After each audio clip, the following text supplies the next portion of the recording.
भाई को पहले तो थोड़ा मैथ्स बताएंगे। 42% का 28% 11% होता है मेरे भाई, 28 नहीं होता। पहले तो मैथ्स समझो, पहले मैथ्स समझो, पहले मैथ्स समझो, पहले मैथ्स समझो, कोई बात, पहले मैथ्स समझो। उसके बाद दिल्ली हाई कोर्ट की अगर कैंटीन बंद होती है तो हाई कोर्ट के जज को अगर सिलेंडर नहीं मिल रहा तो आप लोगों को नहीं मिलता। ईरान से जब हम तेल मंगाते थे ना 2019 में, तो रुपए में तेल आता था। यूको बैंक जो है ना, 60,000 करोड़ रुपए ईरान का था। आप सबका पैसा बचा था। उस समय भी कूटनीति से बात हो रही थी। ट्रंप जी ने आगे बोला, मोदी जी नहीं, मोदी जी नहीं, मोदी बोला नहीं साहब हम नहीं लेंगे, हम तेल नहीं लेंगे। आज हम आपसे पूछना चाहते हैं, अगर एलपीजी की किल्लत नहीं है तो लाइनें लगाने का क्या शौक है तुम लोगों को? तुम लोग चाहते हो लाइनें लगे, तो फिर लाइनों में क्यों खड़े हो रहे हो? बताओ ना इनको। दिल्ली में कल पालम में 9 लोग मर गए, फायर ब्रिगेड की सीढ़ी नहीं खुली, फायर ब्रिगेड की सीढ़ी नहीं खुली। किसके घर बुलडोजर चलेगा? चलेगा क्या आशीष सूद के घर बुलडोजर? इन्होंने झूठ बोला, ये झूठ, इनको क्योंकि गणित तो आता नहीं। ये तो वही है जो दारू बांटे, एक से एक बांटे हैं। सिलेंडर तो बांटे नहीं थे इन्होंने, ये लोगों पे शराब बांटे थे। मैंने ये कहा कि 42% प्रोडक्शन होता था, 28%, 42% नहीं, टोटल का बढ़ा। यहाँ पे ये बातें कर रहे हैं कि यहाँ पे सिलेंडर, अरे भैया तुम पंजाब में कहां सिलेंडर? तुम्हारे यहाँ कैंटीन कैसे खाना बन रहा है? आम आदमी पार्टी कार्यालय में कैसे खाना बन रहा है? मतलब चोरी करके लेके आ रहे हो। ये चोरीपन की आदत और पैनिक क्रिएट करना बंद कर दीजिए। समाज के अंदर आप पैनिक क्रिएट करना बंद कर दीजिए। दूसरी चीज आप ये है, आप संदेश क्या देना चाहते हैं भोली भाली जनता को कि आप जाओ? इनके प्रवक्ता देखिए खड़े होकर यही कर रहे हैं कि यही राहुल गांधी करते हैं, यही केजरीवाल करते हैं, यही सारे लोग करते हैं कि आप जनता के बीच में, यही लोग करते हैं। जब वैक्सीन का टाइम आता था कैसे वैक्सीनेशन न करो, चुपके से वैक्सीन करा लेते थे। यही लोग एसआईआर का काम करते थे कि एसआईआर खराब है और ममता बनर्जी गई और खट से एसआईआर का फॉर्म भर दिया। मतलब गजब का काम करते हो भाई।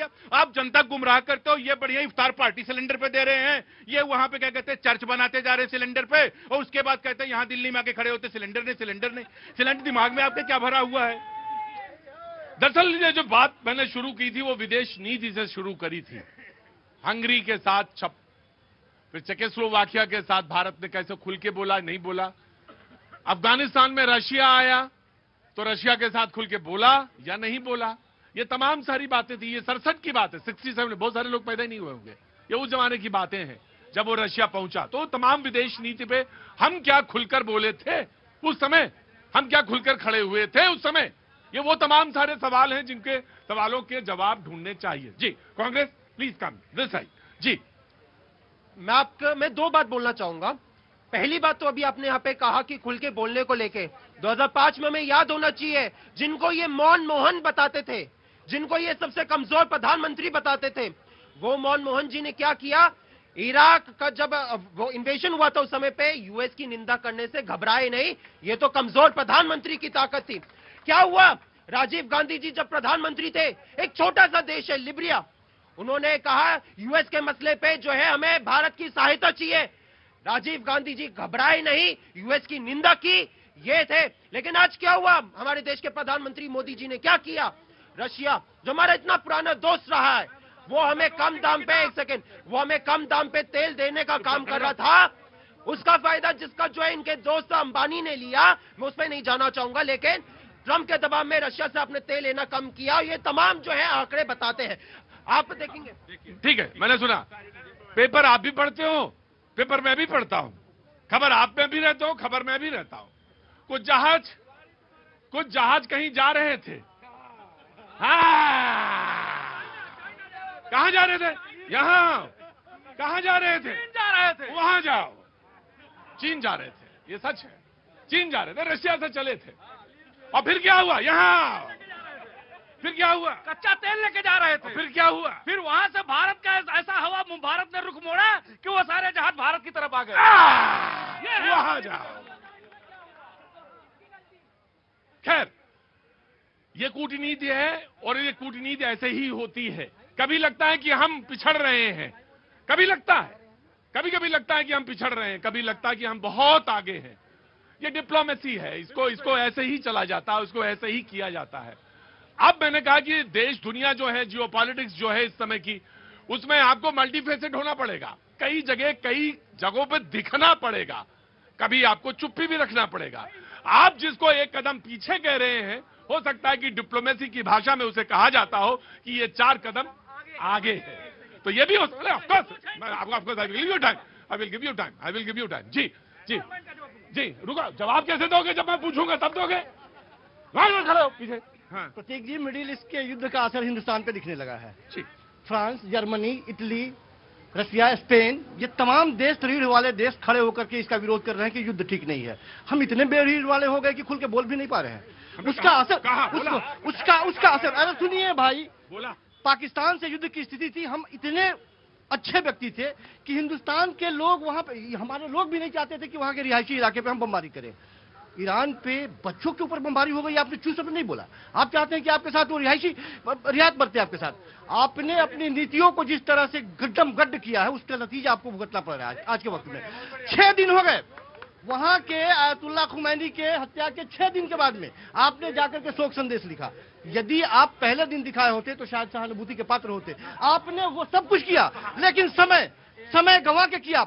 आप सहानुभूति की बात कर रहे हैं, अरे इजराइल की बात कर रहे हैं। ये इजराइल के समर्थन में है। हमें कोई बता दे इजराइल में कोई एक हिंदू मंदिर दिखा हो? अब देखें ईरान में है सैकड़ों मंदिर।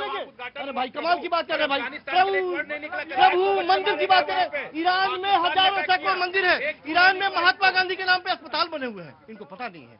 और ये ईरान को कह रहे हैं कि ईरान हमारा देश है। ठीक है ठीक है ठीक है ठीक है ठीक है, कहने का कोई बात। हम अपने सिर पे ले लें, उनकी जंग हम अपने सिर पे ले लें और उनके बीच में फंस जाएं जाके।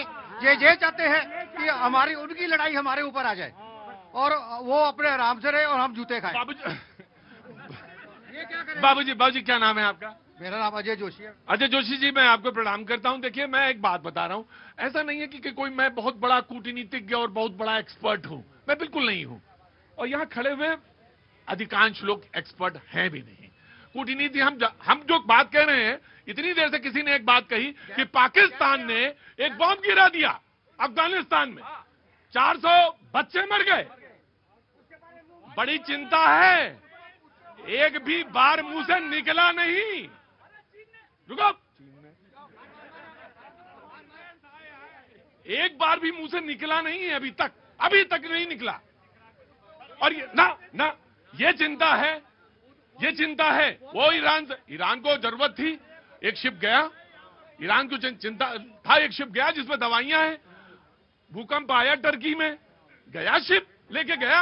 उस टर्की ने जिसने पाकिस्तान को वेपन दिए, हम गए वहां पे, हम पहले पहुंचे, नहीं माना वो, नहीं उसकी कूटनीति है, उस पर नहीं बोले, वो नहीं बोलते। जी आप बोलो। ये अभी कह रहे हैं, रशिया की बात कर रहे हैं, तो आप बताइए 2004 से लेकर 2014 के बीच में कितना % तेल खरीदा था कांग्रेस की सरकार ने? 0.0%। कांग्रेस की सरकार ने रशिया से तेल खरीदा था। और आज कह रहे हैं कि रशिया। और दूसरी बात मैं कहना चाहता हूँ, 2004 से लेकर 14। एक मिनट, कुछ कहना चाहते हैं? रशिया से पहली बात है, जब हमारे समय पे था तब हम रुपये में खरीदते, वो सॉरी ईरान से हम रुपये में तेल खरीदते थे। अभी रशिया में कितने सबसे कम दाम पे $50 प्रति बैरल पे हमें तेल दे रहा है। नहीं, इन्होंने कुछ और बात कही। ये change of money, exchange of money पे बात नहीं करी है। इन्होंने कुछ और बात कही। और रशिया से तेल लेने पे ये बड़ा अपना मोदी जी का डंका बजाते थे। देखो भैया, सबसे कम दाम पे हम तेल खरीद रहे हैं। आज अपने जो है सबसे कम दाम को छोड़ के, उस डिस्काउंट को छोड़ के अब अमेरिका से तेल ले रहा है। देखिए, ये मैं एक बात किससे कर रहा था? आ रहा बेटा, आ रहा। क्या नाम है तुम्हारा? साक्षी कर्ण। मैं आ रहा हूं। अभी मैं बात कर रहा था डिप्लोमेसी पे। इनका कहना था कि 2 आदमी मर गए, लोग एलपीजी के सिलेंडर पे हैं। वो मोदी जी जो रशिया पे लेने पे बड़ा छाती चौड़ा कर रहे थे, मर जाएं तो दिक्कत, लाइन में आ जाए तो दिक्कत, ले ले तो दिक्कत, ना ले तो दिक्कत। आए हाय मेरी जान।